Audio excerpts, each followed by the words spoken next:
আসসালামু আলাইকুম। কাদের সিদ্দিকীকে নিয়ে বিএনপি নেতার অশালীন কুরুচিপূর্ণ মন্তব্য। ময়মনসিংহে সংবাদ সম্মেলন। সাথে আছে আমি ফারজানা নূপুর, বিশেষ প্রতিনিধি বিশ্বনাথ সাহা বিশু। মুক্তিযুদ্ধের কিংবদন্তি কৃষক শ্রমিক জনতা লীগের সভাপতি বঙ্গবীর কাদের সিদ্দিকী বীর উত্তমকে নিয়ে সখীপুর উপজেলা বিএনপির সভাপতি শাহজাহান সাজুর অশালীন কুরুচিপূর্ণ বক্তব্যের প্রতিবাদে সংবাদ সম্মেলন করেছে কৃষক শ্রমিক জনতা লীগ ময়মনসিংহ জেলা শাখার নেতৃবৃন্দ। সোমবার সন্ধ্যায় নগরীর ছোটবাজার মহানগর প্রেস ক্লাব সংবাদ সম্মেলনে লিখিত বক্তব্য পাঠ করেন ময়মনসিংহ জেলার সাধারণ সম্পাদক শাহিনুর রহমান শাহিন। এ সময় উপস্থিত ছিলেন কেন্দ্রীয় সদস্য ডক্টর ফরেশ চন্দ্র মোদক, দীপক চন্দ্র দে প্রমুখ। ধন্যবাদ লোকালয় বার্তার সঙ্গে থাকার জন্য। অসহায় মানুষের পাশে থাকবেন এবং আপনারা একটা জিনিস ভালো করে খেয়াল করেছেন, যখন 2008 সনে বাংলাদেশে একটি কেয়ারটেকার গভর্নমেন্ট আসছিল, যখন মাননীয় প্রধানমন্ত্রী শেখ হাসিনা এবং মাননীয় প্রধানমন্ত্রী খালেদা জিয়া উভয় নেত্রীকে জেলখানায় ভরেছিল, ওই সময় কিন্তু বঙ্গবীর কাদের সিদ্দিকী বীর উত্তম এই দুই নেত্রীর জন্যই তাদের বিরুদ্ধে কথা বলেছেন, এই সেনা শাসকের বিরুদ্ধে কথা বলে গেছেন, প্রতিবাদ করেছেন। উনি কিন্তু কখনো লেজ গুটিয়ে বসে থাকেননি। তো সেই জন্য বলছি, এমন একজন বীর পুরুষ সম্পর্কে বীরেরা বারবার জন্মগ্রহণ করে না। এটা আমাদের সৌভাগ্য যে উনি আমাদের বৃহত্তর ময়মনসিংহের মানুষ। এমন বীরের দল করতে পেরে আমরা গর্ববোধ করি। তো এই বীরকে নিয়ে যাতে আর কখনো কোনোদিন কোনো রাজনৈতিক দল, কোনো ব্যক্তি, কোনো সামাজিক সংগঠন এমন অশালীন অশ্লীল ভাষায় কথা না বলে, সেটার জন্য আমরা অনুরোধ জানাচ্ছি। এবং সর্বোপরি আবারও বলছি, বিএনপি নীতি নির্ধারণী পর্যায়ে যারা আছেন নিশ্চয়ই তারা এই বিষয়টা খুব গুরুত্ব সহকারে অতি অল্প সময়ের ভিতরে দেখবেন। ধন্যবাদ, আপনাদের সকলকে ধন্যবাদ জানাচ্ছি এবং সেই সঙ্গে আপনাদের সকলের সুস্বাস্থ্য ও দীর্ঘায়ু কামনা করছি। 1971 সনে ভারতের সহযোগিতা ছাড়া একাই তিনি একটা সেক্টর কমান্ড তৈরি করেছিলেন। তার স্লোগানই ছিল শত্রুর অস্ত্র আমার অস্ত্র, এবং সেই অস্ত্র কেড়ে নিয়ে তিনি বাংলাদেশের সবচেয়ে বেশি অস্ত্র জমা দিয়েছেন।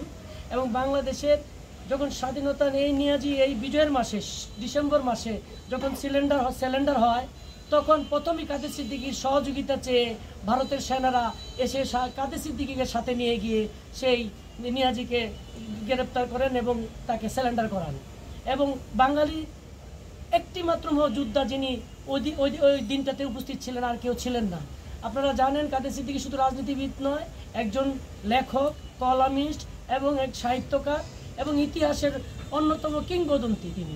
তিনি এই রাজনৈতিক বক্তব্য দিতে গিয়ে তিনি যে কথাটি বলেছেন, আমরা এই সরকারের ফ্যাসিস্ট সরকারের বিতাড়িত পরে যে 5ই আগস্ট হয়েছে, সেই 5ই আগস্ট ছাত্র জনতার আন্দোলনের ভিতর দিয়ে আমরা একটা সুন্দর রেখা তৈরি হয়েছে দেশের একটি শান্তি শৃঙ্খলা রক্ষা করার জন্য, সংস্কারের জন্য। সেটা আমরা অচিরেই দেখতে পাচ্ছি ধীরগতিতে কাজ করছে। আমরা স্মরণ করছি সেই শহীদদের প্রতি আত্মার মাগফিরাত কামনা করছি, তাদের আত্মার শান্তি বয়ে আনুক। আমরা বলবো রাজনৈতিক ভাষা রাজনৈতিকভাবেই যেন হয়। বঙ্গবীর কাদের সিদ্দিকী যে কথাটা বলেছেন, যে বলেছে অর্থ হল এই যে এক ফেস্টিসের কাছ থেকে নিয়ে চাঁদাবাজ সন্ত্রাসের কাছ থেকে মুক্ত করতে গিয়ে এখন যদি আবার কতিপয় কিছু অসাধু চাঁদাবাজ সন্ত্রাস যদি বিভিন্ন জায়গায় দখলবাড়ির দায়িত্ব ঢুকে পড়ে, তাহলে বৈষম্য তো তৈরি হয়ে গেল, আবার বৈষম্য তো নিরসন হলো না। এটার মূল সারমর্মটা ছিল আমার নেতার। আমরা যারা আছি বাংলাদেশের মানুষ, আপনারা জানেন যে বঙ্গবীর কাদের সিদ্দিকী নিয়মিত কলাম লেখেন, কারো পক্ষ কারো বিপক্ষ না, সোজা সাদা মানুষ, এবং তিনি ন্যায়ের পক্ষ প্রতি মুহূর্তে লিখে যাচ্ছেন। তিনি যদি লোভী হতেন তাহলে সেই মন্ত্রী পরিষদে সে মন্ত্রী থাকতেন, তিনি যদি স্বার্থপর হতেন তাহলে তিনি আজকে বাংলাদেশের বড় পর্যায়ে থাকতে পারতেন।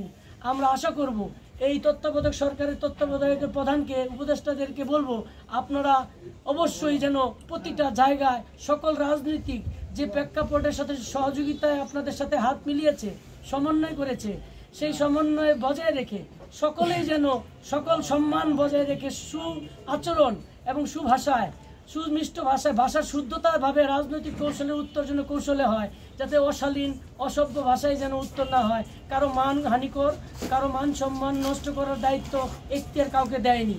যাই হোক, আপনাদেরকে অনেক কষ্ট দিয়েছি, এই আশা ব্যক্ত করে আমাদের এখানে উপস্থিত আমাদের কেন্দ্রীয় কমিটির প্রেসিডিয়াম সদস্য, উনি 2-1 মিনিট আপনাদেরকে সমাপনী বক্তব্য দিবেন। ধন্যবাদ আপনাদেরকে, সাংবাদিক ভাইদেরকে। সুধীমণ্ডলী এবং সহযোদ্ধা যারা আছেন সাংবাদিক সবাইকে